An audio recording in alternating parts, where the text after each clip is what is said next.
How can companies foster an atmosphere to be innovative? Hello, and thank you for joining us for this episode of HxGN TV. I'm your host, Laura Beth Ezel, and today I have four special guests with me. Starting over here, we have Chris Johnston with HP Inc. I have Tracy Truen with Microsoft, Dan Retzer with Hexagon Safety Infrastructure, and Claudio Samau with Hexagon. Thank you each for taking the time to join me today.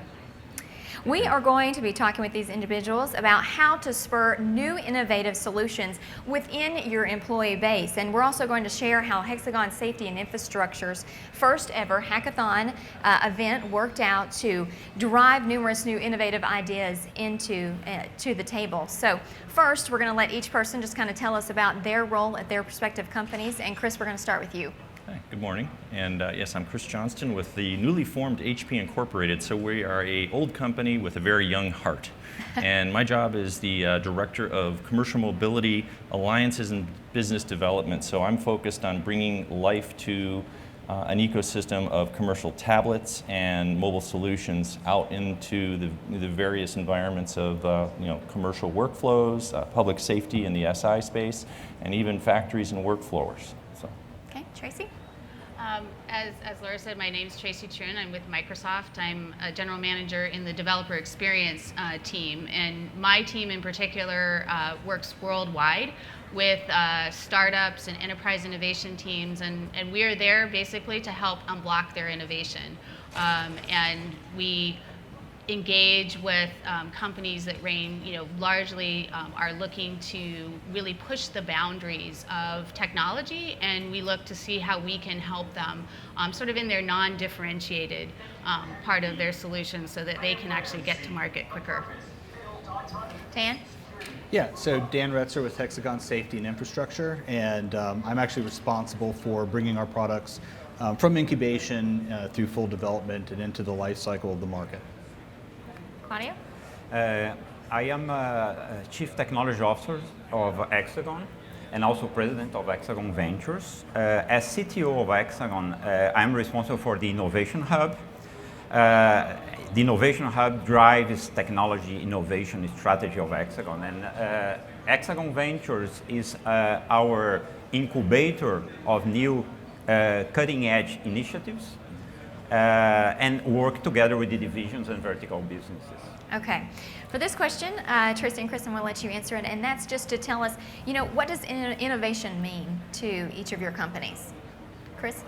Well, if we go all the way back to the Hewlett and Packard starting in a garage in Palo Alto and selling something to a company down the street from here, Disney, and where we've come from there to today, we can think of innovation as constant pursuit of driving something new into the market and making it better constantly with information or technology available to you. So we look at that from an external and internal perspective. So you need excellence in engineering from inside, but you also have to look at what's coming outside in so that you can build something that reflects what's happening in today's world. And when you look at the history of HP, from something as mundane as printing, where we are, where we came from and where we are today, to a desktop, to now a phablet or mobile device that's in our hand that's as powerful as something we would have never dreamed of 20 years ago that you're walking around with. So I see innovation as just driving change and really impacting the world in a better way. Tracy? I think I was thinking as I was reading through these questions, at Microsoft, we have been in an industry that has constantly been transforming.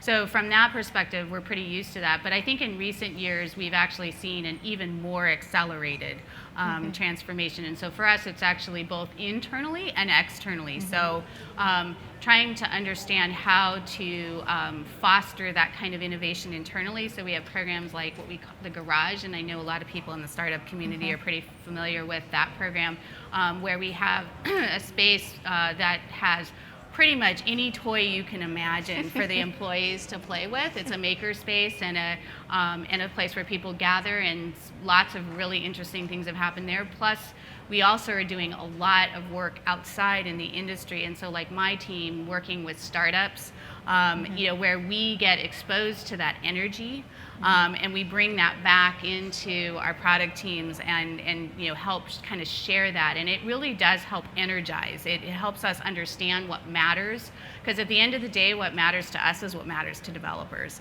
and where they want to go and the problems they want to solve. So I think those are the two kind of halves of our handling and thinking about innovation. Okay. Next question, I'm going to come over here with Dan and Claudio. And can you share with us some of the practices that your company is doing to foster innovation? Well, I think fundamentally it starts with understanding what the customers are looking for and how we're positioned within the market. And it really starts with listening to customers, taking the feedback, but also keeping an eye a little bit on what are the trends that are starting to drive some of the technology change, and figuring out either how we can pivot what we have today in terms of our products and services, or also in taking a look a little bit more at taking a bigger bet, right? It's something that's like in a near adjacency. Maybe if we go in this direction and invest some time, put some cycles into the innovation, see what comes out of it. And then from that, working closely with our CTO in Safety and Infrastructure, Kalen Sims, to be able to sort of incubate that idea, give them a little bit like a garage, right? A little bit of freedom to experiment with the idea, experiment with the technology. And then from that point, seeing how we can market it and then productize it and really take it forward. Claudio? Laura, to have the correct context for my answer, we have to consider that Hexagon has acquired 140 companies in the last 13, 14 years.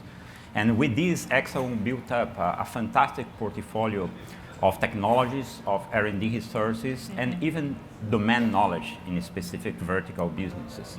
The conception of the Innovation Hub that I'm responsible for was exactly in this direction of introducing new practices for fostering innovation across the different divisions, the different technologies we have. As an example of these practices, we could mention for our technology forum, where we bring to the table key stakeholders to discuss new initiatives with new technologies, even envisioning future utilization as per market needs. Okay. We're going to try to let everybody answer this one kind of quickly. What are some of the new technology trends that you see emerging in your industry, right? You can answer that quickly, right? Yeah, absolutely. There's so many. I mean, I used to say, what time is it? Because something just emerged 5 seconds ago, right? It's constant evolution, as they're saying. And what I'm seeing is software companies and companies like Hexagon listening to the customer through telemetry and leveraging that to rebuild the product and coming back to us as a hardware device manufacturer and saying, hey, could we have sensor X or Y in there? And those innovations are now feeding into the ecosystem of innovation and providing a much more succinct, well-rounded workflow where we're leveraging what we have around us versus just what's in the box. We're starting to look at other componentry, and I think we're going to see more and more of that as we evolve as an industry. So mobility will come into play in something on our wrist, maybe on our head, who knows? It's going to go from there to where we'll be better at what we do because we have more information at the right point in the workflow. Tracy? Jeez. It's a trick question, It is right? a trick question. So, I would say that, our team has been around for just going on 2 years. And when we first started and really went out into the startup community, everything was sort of IoT. Everybody wanted to connect up to the cloud. And the thing that's really interesting, and it's moved so quickly, is we've now gone up like a level, is now we've gotten into more domain-specific IoT scenarios. So whether it's home automation or drones or robots, which is really hard to get your guys to go out and fly drones. I can assure you it's really a hard job.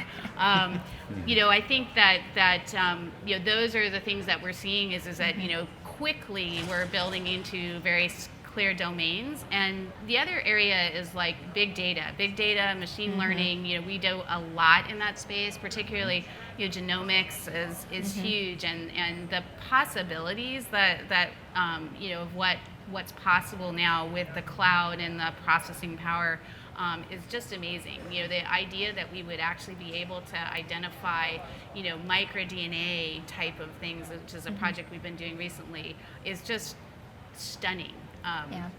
So I would say, like, That was pretty much a broad sweep, but I think it's all over the place, and the domains and interesting spaces is what's really, I think, inspiring. Okay. So let's go ahead and go to the, what are your predictions of what would be the greatest innovation, that will take place over the next 5 years? I mean, can y'all predict the future? I wish I could. You wish you could? Go play Powerball. 5 minutes. I think that there's really kind of this not only the concept of Internet of Things, but now we're looking at Internet of Things platforms. So the glue that's really tying together and making the Internet of Things effective. I mean, it goes beyond just device mesh and interconnectedness. We got to think about safety. We have to think about security. We have to think about like people flying drones. Like people flying drones, but Right. even countermeasures against flying drones, right? Right. So, there's an entire wealth of information now that we have to start considering about some of these disruptive technologies that are bringing forward. And now we've got to figure out what do we do with it and how do we secure it, how do we make it more effective. Claudio? No, I do believe that the underpinning technologies that are paving the way for dramatic change in value chains, for new business, disruptive business models are not really new. We have these macro waves from PCs in the 80s, and then the internet in the 90s, and then the smartphones. And this brought a lot of value for the foundational technology, speed of computing, fast transmission, miniaturization of memories, of component sensors.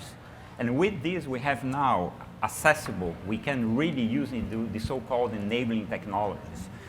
Interoperability, big data analytics, advanced analytics, artificial intelligence techniques that is no longer rocket science, right? So this is an old technology. This came from Alan Turing in the 50s, but we have now available. So in Hexagon, we are invest strongly in augmented reality, big data analytics, advanced, as I mentioned, but in a specific vertical business with domain knowledge, as I mentioned before. So when we embed intelligence with all these enabling technologies in creating value in vertical business, we can bring also value to our customers. So this is our focus now. Right, and I'm hearing some overlap between all of the things that you've mentioned here of what people are working on and seeing in the future. Dan, I want to switch over and let's talk about Hexagon Safety and Infrastructure's first hackathon event that you brought on. Tell us about this hackathon and how did it foster this innovative process in the employee base there? Well, briefly, walking around the floor, at our Huntsville office, and you hear people, a lot of hallway conversation and coffee conversation about, there'd be a good idea if we only had time or if we only had the opportunity. So really it's just kind of carving out a little bit of space and saying, look guys, you've got 48 hours from here to here, code. And just kind of give them a little bit of protection around it and saying, look, sky's the limit, here's the groundworks, right? It's got to be relevant to our industry or whatever else. And honestly, I was floored by the response. I mean, we went from things from augmented reality, data analytics, machine learning, all the things that we've been touching on, right, around key trends and whatever else, and then just starting to see that refine over. We had the initial round in April, and then the final just last week, and seeing how they've been able to just with a couple more days fine tune and tweak these entries. Again, I'm really stunned and pleased by the amount of creativity that the teams came up with. It's really good stuff. And some of the stuff you feel can be used or Absolutely. ideas? Absolutely. So that's the nice thing about it is that it's not just an exercise to sort of satisfy developer mindset. It is, right? But also it's what can we come out of this that's usable, that's patentable, that is capable of be taken forward into our product suites or create a new market within what we currently serve today. Well, this has been very interesting and great to kind of pick your brains and see, what is to come and how you can foster innovation within each of your companies. So thank you each for joining me today. Thank you. Thank you. Thank you. If you would like to learn more about Hexagon Safety and Infrastructure, you can go to hexagonsafetyinfrastructure.com. And for more on HxGN TV, you can go to HxGNTV.com. Thank you for joining us.